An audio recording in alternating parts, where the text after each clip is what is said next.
And he was absolutely right. So, and I think we did some fun stuff, and I remember this one scene peeking out of the elevator, because I'm in stilettos and she's in sneakers, and she comes up to about here on me. And you know, the scene she's trying to hug me, and I'm just like, ugh. Although I think that was, I don't know if that was Charlotte or if that was Mom, I can't remember, but it would have been fun to work with her a little bit more too, because she's such a pro.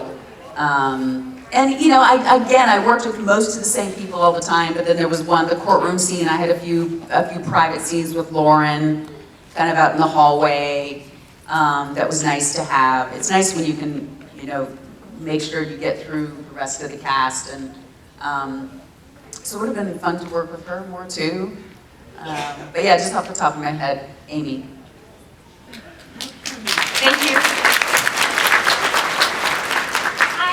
I'm Brianna from Minnesota, and I just want to say Charlotte was one of my favorite characters, and one of my favorite things about her is her wardrobe. I'm trying to emulate a little Charlotte vibes today. You are.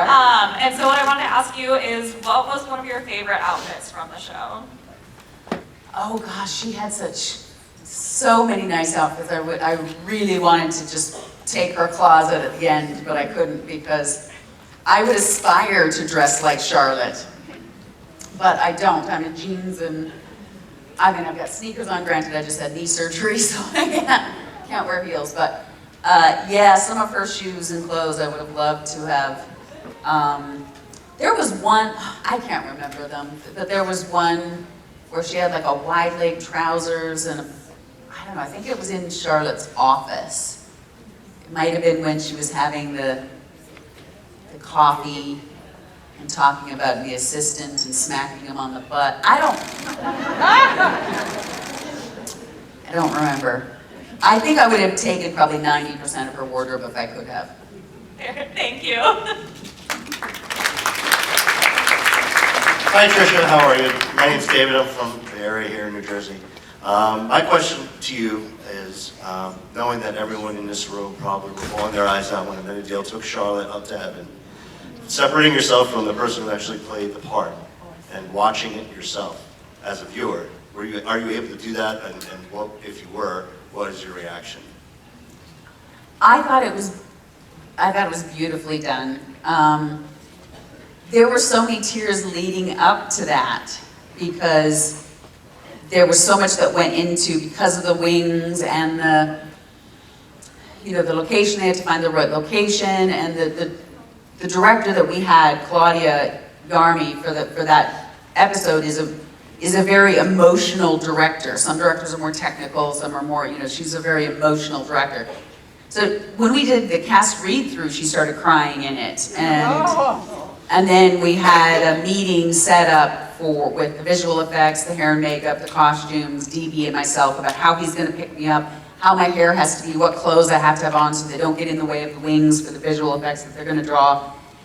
She's crying in that meeting. And we're like, Claudia, you have to hold on to it, because like, we haven't even shot yet. And then we go to shoot, and it was also very funny because DB couldn't pick me up. Because they wanted me like cradled in his lap, and then him to go basically straight from sitting on his butt on the ground to picking me up. And he's a big dude, but I'm 5'11", so I weigh a bit. Sorry? Yes, queen. And so I'm not as light as people think I am, and he couldn't lift me up. So they had to figure out to put him on an apple box, like he's on a bench or something, so that he could actually get some leverage to pick me up. But anyway, then we go to shoot the scene, and we shoot all the lead up of that we're talking on the bench, everything, having this heart-to-heart. And then I go to get the squib on, because we're now going to do the scene where I catch the glint of the gun, and I stand up and I continue with the rest of the night, and fog rolls in, and completely the entire vista of the city's gone. And we didn't actually shoot the remainder of the scene, the heart of the scene, until about 3 weeks later. Oh, wow. With a skeleton crew, because they were still shooting the main part of the show, so we had most of the crew we didn't even know, because they brought in people just to do this splinter unit, they call. And so at this point, we're all like, Dee Dee and I were worried about even getting there because we were so prepared to do it that day. And then this is weeks later, and with crew that we don't know, and but it ended up working out. And you know, as an actor, it's hard to separate, because when I see the scene, I remember leading up to it, and I remember, you know, I had the song that we knew was going to play. I had one ear pod in, or ear, whatever, and Dee Dee had the other one, and I had it on my phone playing the song, and Claudia would come up and she'd take it from us, and then she'd go, action. And we did the scene, and but I still got teary-eyed when I watched it. Yeah, it was one of those that I think it just it came off well, and the reaction from the audience and from you guys and from what we would see on, you know, at conventions or hear from you, it made it all worth it. Well, thank you very much. There's not one person in this room that will ever forget that scene. I'll tell you that. Hi, my name is Chris, and I'm from Maine. And I'm wondering, what would Mother's Day have been like for you with the angels? What would Mother's Day what? Have been like with you with the angels?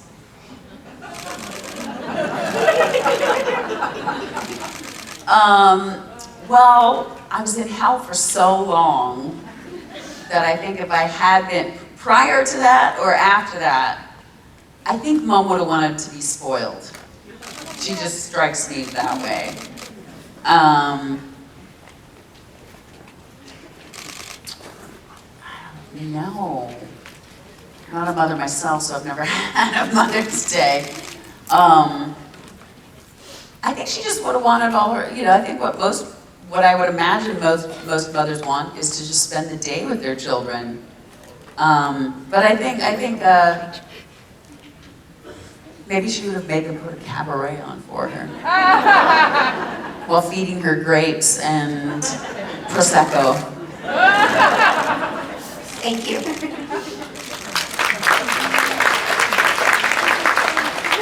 Hi, Tricia.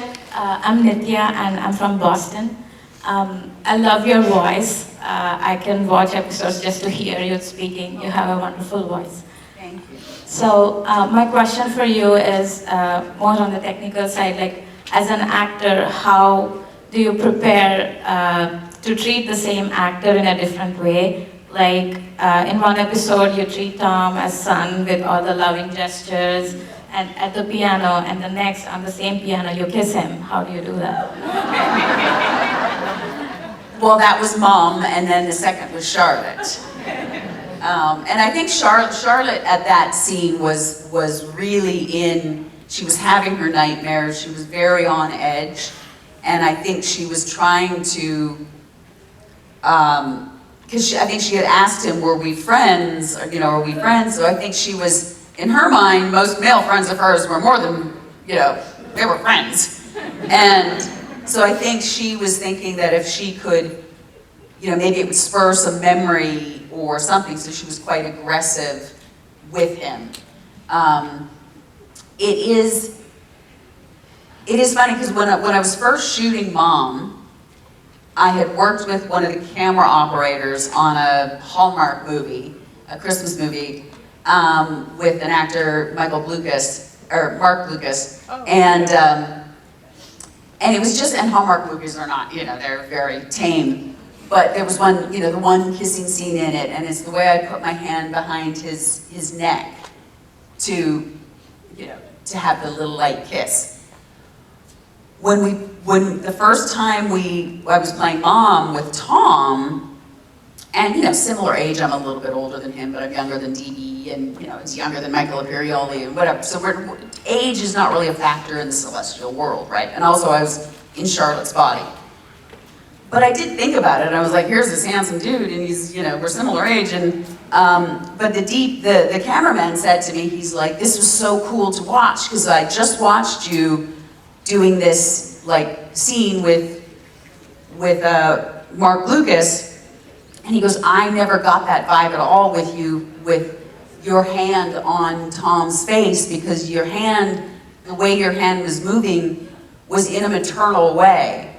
It wasn't it was intimate, but in a maternal way, not intimate in a sexual way. And it was just, so after he told me that, because I was a little nervous about it, but after he told me that, I was like, okay, it must be working. But it's the different thoughts that are going on in your head, right? I'm not looking at him as Tom Ellis, I'm looking at him as Lucifer, my son. And that informs how you touch someone, how you caress someone, because it's coming from a different place of love. And so then when it was Charlotte just knew, didn't know any of that, and she was just struggling with a blackout for 4 months and not knowing anything, and here's this person that says that they were friends and is being nice to her, and maybe he can help spur my memory if I just, and what she knew with men was to, and so that was a different energy from her, a little bit too desperate of energy because she was on edge. But yeah, so it's more what's going on in your mind that then informs the physicality. Thank you.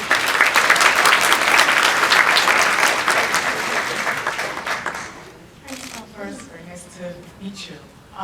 One of my favorite moments that you did was with defending Ella to Tom Welling's character when he yelled at her. So, do you have any female role models in your life? Did I have any Female role models in your life? female role models? I have had a mother, and I have, she passed away. I have 3 sisters, 1 younger, 2 older, that, so of course they were role models in my life. Not role models in a business work sense, because we're in different careers and vastly different personalities. My oldest sister and my younger sisters are rock stars, not as a job, but they're just incredible human beings that I look up to and love dearly. But they wouldn't have been role models in terms of my career. So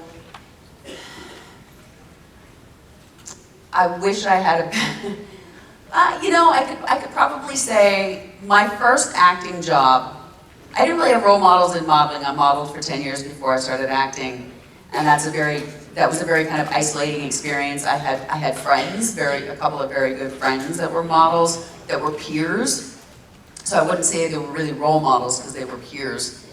But in terms of acting, my first series, I had just started acting, and my first series was Battlestar Galactica, and I had the wonderful opportunity to work with Mary McDonnell. And Mary is a phenomenal human being and a phenomenal actor. And so between her and Edward James Olmos being the leaders of the show and seeing their kind of, I've always been a hard worker. I grew up on a farm. I'm farm stock, always had a hard work ethic.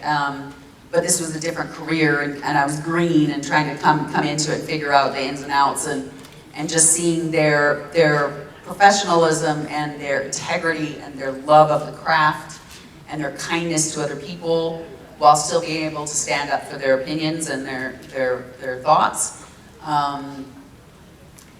At that point in their career, where they've been years and years and years and years, and Oscar nominations and Emmy nominations and everything, and to see that was probably very integral in my upbringing in the acting industry, for sure. Thank you very much. Hi, I just wanted to let you know I thought you were wonderful throughout the series. In your final scene, when you have dinner with Dan, the one thing I kept wondering is, where was God? Shouldn't there have been 2 men at the table? My final scene, you mean the finale in season 6? That was Charlotte. Yeah, I know. Well, God is But God had gone into the alternate. yes, so God was in the alternate universe with Mom, so he wasn't in heaven. Oh, I mean, maybe a Menadil might have popped in, I don't know, but, or some of the, yeah, but that was Charlotte with Dan with the waffles and the, yeah. Yep. I do it all the time, don't worry about it. I'm like, no, that was that episode. What happened? I don't know. We have time for one more question. Hi, so my daughter just wanted to tell you something, and I have a question as well. I miss you, I love you. And I want to know, as the goddess of creation, did you have a favorite episode as her?